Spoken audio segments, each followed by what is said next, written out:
అందరికీ శుభోదయం, నమస్కారం. Welcome to life of Shweta vlogs. అందరూ ఎట్లున్నారు? మంచిగున్నారా? మేమైతే మంచిగున్నాం. మీ అందరు కూడా మంచిగా ఉండాలని మనస్ఫూర్తిగా కోరుకుంటున్నా. ఇక నిన్నటి వీడియోలో నేను చెప్పాను కదండి, మెలికల ముగ్గులతోటి నా అనుభవాలు. ఇక చూసిర్రా, అందుకని నేను ఇట్లా చిన్న చిన్న ఫ్లవర్స్ అయితే వేసుకుంటా. కానీ పసుపు కుంకుమ పెట్టుకున్నాక చూడండి, ఆ చిన్న ముగ్గు అయినా ఎంత అందంగా కనిపిస్తున్నదో. ఇక నేనైతే పొద్దున్నే పూజ ఎప్పుడు చేసినా నాకైతే మనసుకు ప్రశాంతంగా అనిపిస్తుంది. ఎప్పుడైనా నాకు చికాకు అనిపించినా, ఆందోళన అనిపించినా, ఒంటరిగా అనిపించినా నేనైతే ఫస్ట్ పొద్దున్నే లేస్తాండి, ఇల్లంతా శుభ్రం చేసుకొని తలస్నానం చేసుకొని పూజ చేసుకుంటా. దానివల్ల సమస్యలన్నీ తీరుతాయని కాదండోయ్. నేను ఎందుకు చేసుకుంటా అంటే గట్లా, దేవుడా నాకు నా సమస్యలను ఎదుర్కొనే శక్తిని ఇయ్యనే నేను అడుగుతా అండి. సమస్యలే ఉండకుండా జీవితాన్ని ఇయ్యని మనం అడిగినా అది జరగదు కదండి. మనకు శక్తినియ్యమని మాత్రమే కోరుకోవాలి. నాకైతే ఎప్పుడైతే నేను పూజ చేసుకుంటానో, నాకు అది ఎంత పెద్ద చికాకు అనిపించినా, అదేదనిపించినా కొంచెము ప్రశాంతంగా ఆలోచించే యాటిట్యూడ్ వచ్చేస్తుందండి. పాజిటివ్గా అనిపిస్తుంది. ఇక ఒంటరిగా ఉన్నా ఏదో శక్తి మనకు ఉందిలే, సపోర్ట్ చేస్తుందిలే అని ఆ ఒంటరితనం కూడా కొంచెం తగ్గుద్ది. ఇక నేను పూజ ఇట్లా నియమాలతో చేస్తాను, ఇట్లనే పర్ఫెక్ట్గా చేస్తా, ఇదే పద్ధతి ఫాలో అవుతానైతే ఉండదండి. నాకు తెలిసిన వేలో మంచిగా ప్రశాంతంగా సులభంగా చేసుకుంటాండి పూజ. కానీ కొంత టైం చేసినా నేనైతే అది భక్తితో చేస్తా అండి. ఆ కొద్దిసేపు అయినా భక్తితో పూజ చేసుకున్నామండి. టైం ఇంపార్టెంట్ కాదండి, ఎంత శ్రద్ధతో చేస్తున్నాం అనేదే నా దృష్టిలో అయితే ఇంపార్టెంట్. ఇక ఈరోజు అయితే నేను క్యారెట్ యాపిల్ జ్యూస్ చేద్దామని ఆ రెండు తీసుకున్న, వాటిపైన తొక్క తీసేసిండండి. కొందరైతే యాపిల్కి తొక్క తీయరు, నేనైతే యాపిల్ తొక్క తీస్తా. ఇక వాటిని అయితే మంచిగా వాష్ చేసుకుంటా. నేను ఎప్పుడైనా శుభ్రంగా ఉప్పు నీళ్ళలో కడుక్కుంటానండి. ఆకుకూరలైనా, కాయగూరలైనా, పండ్లైనా వాటి మీద దుమ్ము ఉంటుంది, ఫెర్టిలైజర్స్ ఏమైనా కొడతారేమో అని నేనైతే మంచిగా వాటిని ప్రాపర్గా కొంచెం టైం తీసుకొనైనా వాష్ చేసుకుంటా. క్యారెట్ ముక్కలు అయితే చిన్న చిన్న ముక్కలుగా కట్ చేస్తున్నా. కొంచెం పెద్ద ముక్కలు కట్ చేస్తే మా పిల్లలు పట్టేస్తారండి. ఇక దొంగను పట్టుకున్నట్టు పట్టుకుంటారండి. క్యారెట్ ముక్కలు పెద్దగా ఉన్నాయిగా అంటారు. ఇక వాళ్ళు దాగరు. అందుకని చిన్న చిన్న ముక్కలు కట్ చేసి మిక్సీకి వేసుకుంటా. అయితే ఈ చిన్న చిన్న ముక్కలు కట్ చేసినా కానీ అవి అక్కడక్కడ పండ్లకు తగులుతాయి. ఇక చిన్న ముక్కలు కదండి, ఏమన్నా మాయమాటలు చెప్పి తాపొచ్చని ఇక కొద్దిగా నాకు వీలైనంతగా చిన్న చిన్న ముక్కలు చేసుకుంటా. పెద్ద ముక్కలు చేసినాం అనుకోండి, మనం మాయమాటలు చెప్పినా వాళ్ళు దాగరు. పిల్లలు చాలా తెలివిగా ఉంటారు కదండి. ఏంటో అండి ఈ తంటాలు, ఏది దాపాలన్నా మిక్సీ చేయాలి, చిన్న చిన్న ముక్కలు చేయాలి. కానీ మన లక్ష్యం చేరుకోవాలంటే కొంత రిస్క్ అయితే తీసుకోవాలి పిల్లల విషయంలో. పిల్లలకు జలుబు వచ్చినా, జ్వరం వచ్చినా, దగ్గు వచ్చినా, ఏ సమయంలో అయినా ఒక్కోసారి పిల్లలకు వాంతులు అవుతుంటాయండి, విరోచనాలు అవుతుంటాయి.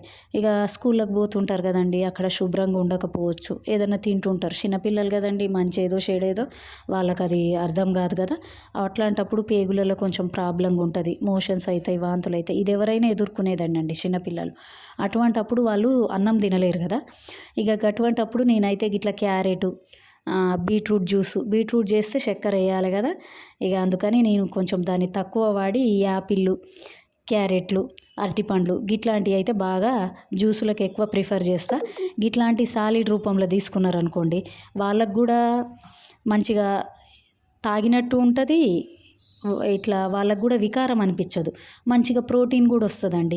అన్నం తినకపోవడం వల్ల బాగా నీరసం వచ్చింది కూడా గిట్లాంటివి తాగడం వల్ల, ఎనర్జీగా ఇన్స్టెంట్గా చేసుకొని తాగడం వల్ల మంచి ప్రోటీన్ వస్తుంది, శక్తి కూడా వస్తుందండి. ఇక ఎప్పుడన్నా టూర్లకు పోయినప్పుడు ఇన్స్టెంట్గా ఎనర్జీ డ్రింక్స్ కొనుక్కొని వాడతాం కదా. కానీ ఇప్పుడు మనం ఇంట్లో ఉన్నప్పుడు మాత్రం మన చేతులతోటి మంచిగా చేసుకుంటేనే మంచిదండి, హైజీనిగా. బయటి అవి నిల్వ ఉంటాయి, పాకెట్లలో ఉంటాయి, వాటికి ఫ్లేవర్స్ ఉంటాయి. అటువంటివి అవాయిడ్ చేయాలండి. మనం ఇంట్లో ఉన్నప్పుడైనా కొంచెం రిస్క్ తీసుకొని ఇట్లాంటివి చేసినాం అనుకోండి, పిల్లలకు కూడా కొంచెం హెల్త్ ఇష్యూస్ తక్కువ వస్తాయి, కొంచెం తొందరగా రికవరీ అవుతారు కదా. నేనైతే ఇట్లనే చేస్తా.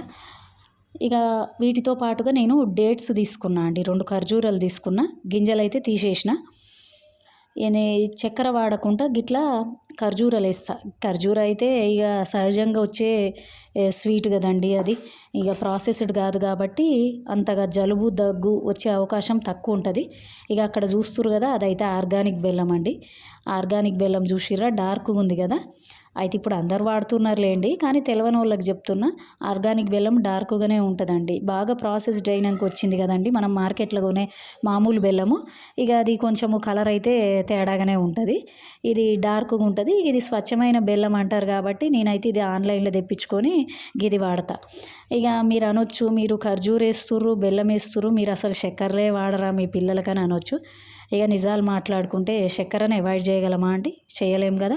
పిల్లలు స్కూల్లోకి పోతారు, ఇక చాక్లెట్లు తింటారు, స్కూల్లో బర్త్డేలని ఇస్తారు, బిస్కెట్లలో ఉంటాయి, ఇక తింటూనే ఉంటారు కాబట్టి అవాయిడ్ చేయలేము. ఇక అందుకని కొంచెం మన చేతులు ఉన్న చిన్న చిన్న జ్యూసులల్లా ఇక గిట్లా చక్కెరకు బదులుగా ఆల్టర్నేట్గా మన ప్రయత్నంగా కొంతవరకు తగ్గిద్దామనేనండి. మొత్తం అయితే చక్కెరని అయితే అవాయిడ్ చేయలేము, ఉప్పుని అవాయిడ్ చేయలేము, చక్కెరని అవాయిడ్ చేయలేము. ఇక ఈ జ్యూసులను అయితే పాలు పోసిన అండి, కొన్ని నీళ్ళు కూడా పోసుకోవచ్చు. పాలు కూడా మంచియే కదా, మంచిగా శక్తి వస్తుందని వాటితో పాలు పోసిన. కొంచెం మనకు చిక్కగా అనిపిస్తే అప్పుడు కొంచెం నీళ్ళు కలుపుకోవచ్చు. చూసిర్రా అండి డార్క్గా ఎట్లుందో ఆర్గానిక్ బెల్లము. ఇక అదైతే ఒక స్పూన్ వేసిన. అదే మనం పెద్దోళ్ళం అనుకోండి, పెద్దోళ్ళు తాగేటప్పుడు ఇక ఖర్జూర అవసరం లేదు, ఆ బెల్లం కూడా అవసరం లేదు. ఖర్జూర హెల్త్కి మంచిది కాబట్టి పోసుకోవచ్చులేండి. చూసిర్రా అండి మంచిగా అయింది కదా, మిక్సీ అయింది. ఇంకా నేను ఇందాక అన్నట్టు చిన్న చిన్న పలుకులు ఉన్నాయి. ఇక ఈ ఈ పలుకులు ఇప్పుడు వాళ్ళతోటి దాపియాలంటే కొంచెం పెద్ద యుద్ధమే చేయాలి. బట్ క్యారెట్ కాబట్టి ఇక ఏం కాదులేండి, చిన్న చిన్న యుద్ధంతో అయిపోతుంది, సుఖాంతం అవుతుంది కథ. పిల్లలతోటి ఏది దాపియాలన్నా కష్టమేనండి, ఆకుకూర తినిపియాలన్నా కష్టమే, ఇటువంటి జ్యూసులు దాపియాలన్నా కష్టమే. ఇక దీన్ని అయితే ఒక గిన్నెలకు తీసుకున్నా అండి. చూసిర్రా మంచిగా ఉంది కదా. ఇక చిన్న చిన్న ముక్కలు ఉంటే మళ్ళీ ఒకసారి మిక్సీ చేసుకోవచ్చు, ఇక మంచిగా అవుతుంది. అయితే మనము ఈ స్టేజ్లో స్ట్రెయినర్ చేసుకుంటే ఓన్లీ లిక్విడే మిగులుతుందిలేండి, ఓన్లీ లిక్విడ్ మిగులుతుంది, పిప్పంతా పోతుంది. కానీ ఎందుకండి మనం ఇంత కష్టపడి చేసుకొని మళ్ళీ ఆ పిప్పంతా రసం అంతా తీసి రసం పోస్తే ఏముంటుంది బలం అని నేనైతే దాదాపుగా పిప్పితో సహా పోస్తా. ఇక ఏదో ఒకటి చెప్పేసి తాపుతా. మా బాబు ఇక స్కూల్కు తీసుకుపోతా అంటే ఒక డబ్బాలో పోసిన అండి. ఇంకా అతనే స్నాక్తో పాటుగా 10 o'clockకి తింటాడు. ఇక తర్వాత అయితే ఈ బొమ్మ చూసిర్రా అండి, ఇది గుడిదైపోయింది ఏంది అనుకోకరి. ఇక మా పాప ఉంది కదండి, మా పాపకి కోపం వచ్చినప్పుడు ఎప్పుడు పీకిందో ఏమో ఆ కన్ను అయితే పీకేసింది, అది గుడ్డిదైపోయింది. ఇక ముక్కు చూసిర్రా అండి, ఆ క్రేయాను తోటి రాస్తే ఆ ముక్కు ఇక అట్లా చిలక ముక్కులాగా అయిపోయింది. ఈ బొమ్మతోటి అయితే మా మా పాపకి చాలా మెమొరీస్ ఉన్నాయండి, చాలా ఇష్టపడుతుంది. ఎప్పుడో తీసుకుందండి ఈ బొమ్మ 1.5 year అప్పుడు. ఇక కొత్తలనైతే ఈ బొమ్మతోటే ఉండేది, ఈ బొమ్మను పక్కన బండ పెట్టుకునేది. ఆ చిన్నప్పుడు కూడా బండ పెట్టుకునేది. ఇక ఇప్పుడైతే కొంచెం అలవాటు, కొంచెం కొత్త బొమ్మలు వచ్చినాయి కాబట్టి కొంచెం పక్కకు పెట్టింది. ఇక ఎప్పుడు ఈ మఫ్లర్ని అయితే తీసుకొచ్చి ఇక బొమ్మకు పెట్టాలి, బొమ్మకు చలి పెడుతుంది కదా అంటది. చాలా సంతోషం అనిపిస్తుందండి ఇట్లాంటి పిల్లలకు చూస్తే. ఒక బొమ్మను కూడా చూడ్రి ఎంత జాగ్రత్తగా చూసుకుంటున్నారో. పిల్లల మనసు అట్నే ఉంటుందండి, మల్లెపువ్వులాగా ఉంటుంది. ఇక పోను పెద్దగా అవుతుంటే ఇక సొసైటీ తెలుస్తుంది, అన్నీ తెలిసినాయి. కానీ చిన్నప్పుడు మాత్రం భలే సున్నితంగా ఉంటారు కదండి పిల్లలు, మంచిగా అనిపిస్తుంది. ఇక మనకైతే ఈ మధ్య బాగా అలసట, నీరసం, చాలా మంది ఆడవాళ్ళనైతే బాగా వేధిస్తున్న సమస్య ఇదే కదండి. ఇక నేను కాదు, ఎవరు కాదు, ఎవరికైనా ఈ ప్రాబ్లం అయితే బాగా ఉంటున్నది. చిన్న పని చేసినా అలసట వస్తుందండి. ఒకప్పుడు మన అమ్మమ్మలైతే మంచిగా రోకళ్ళలో దంచేది, పచ్చళ్ళు చేసేది, పెసళ్ళు ఇసిరేది, ఇవన్నీ చేసేది. వాషింగ్ మిషన్లు లేవు, బట్టలు ఉతుక్కొచ్చేది. ఎన్ని బట్టలు ఉతికేదండి, ఎంతమంది ఉండేదండి, ఉమ్మడి కుటుంబాలు ఉండేది. ఎంత మంచిగా అన్ని పనులు చేసి కూడా పొద్దున్నే గింత సలన్నం ఉంటే సలన్నం, గింత 4 నూకలు వండుకొని ఇక కొద్దిగా సర్ది కట్టుకొని మంచిగా పోయి పొలంలో పనులు చేసి వచ్చి మళ్ళా ఇంట్లో ఎంతమందికి వండి పెట్టేటోళ్ళు. అంత పని ఇప్పుడు లేకున్నా ఇప్పుడు ఎందుకు అలసట వస్తుందో అర్థం కాదండి, నీరసం. మన ఫుడ్ ప్రాబ్లం ఏమో అండి. రాను రాను మనిషి చాలా వీక్ అయిపోతుండు. అప్పటి మనుషులు ఎట్లుంటారండి, ఉక్కులాగా ఉండేది. పొద్దున అంత పని చేసి వచ్చి మళ్ళీ పొలాలకు పోయి వచ్చి మళ్ళా రాగి జావలు చేసేటోళ్ళు, జొన్న రొట్టెలు కొట్టేటోళ్ళు, 20-30 జొన్న రొట్టెలు కొట్టేటోళ్ళు అంటండి. మరి కుటుంబంలో అంతమంది ఉన్నప్పుడు అన్ని చేసేటోళ్ళు. అయితే వాళ్ళ జీవితంలో రాగి జావ, జొన్న రొట్టె అనేవి ఒక భాగంగా ఉండేవి. ఇప్పుడు అప్పుడు రాగి జావ ఎట్లా తాగేటోళ్ళు అంటే ఇప్పుడు టీలు కాఫీలు తాగినట్టు అప్పుడు రాగి జావ తాగేటోళ్ళు. అప్పుడు కూడా టీలు తాగేటోళ్ళు కానీ వాళ్ళకి ఇది హెల్దీ ఫుడ్ ఇదే తీసుకోవాలని ఉండకపోయేదండి. వాళ్ళు ఎలా తీసుకునేటోళ్ళు అంటే అది వాళ్ళకి ఇక ఫుడ్డే అది. మనకేమో ఇప్పుడు రాగి జావలు చేస్తుర్రంట, జొన్న రొట్టెలు తింటుర్రంట అని స్పెషల్గా చెప్పుకుంటున్నాము. జొన్న రొట్టెలు కొనుక్కొచ్చుకొని తింటున్నాము. అప్పుడేమో వాళ్ళకి అది స్పెషల్ కాదండి, వాళ్ళ ఫుడ్డే హెల్దీ ఫుడ్గా ఉండేది. ఇప్పుడేమో అవి అప్పుడప్పుడు తీసుకోవడం హెల్దీ ఫుడ్గా అయిపోయింది. అప్పుడేమో జామ చెట్లు ఎన్ని ఉండేయండి మంచిగా. మంచిగా జామకాయలు అయితే మా అమ్మమ్మ వాళ్ళ ఊర్లో ఎంత మంచిగా ఎన్ని జామకాయలు ఉంటుండేనో. ఇప్పుడైతే జామ పండ్లు తింటే సి విటమిన్ వస్తుందంట, కొనుక్క రావాలి.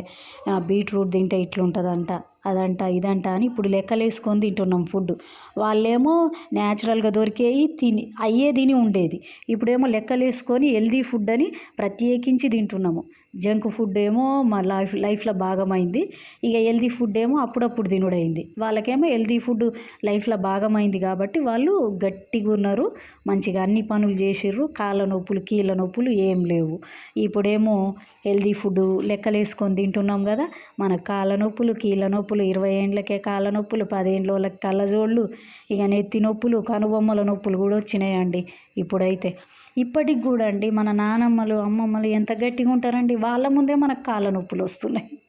ఇదండి ఈరోజు వ్లాగ్. ఈ వ్లాగ్ అయితే మీకు నచ్చినట్టయితే లైక్ చేయండి, షేర్ చేయండి, సబ్స్క్రైబ్ చేయండి. మన ఛానల్లో ఉన్న నా మొదటి వీడియో కూడా చూడండి, నన్ను ఎంకరేజ్ చేయండి. ఇలాంటి మంచి వీడియోలు మీకు ముందుకు తీసుకువస్తాను. థ్యాంక్ యూ అండి.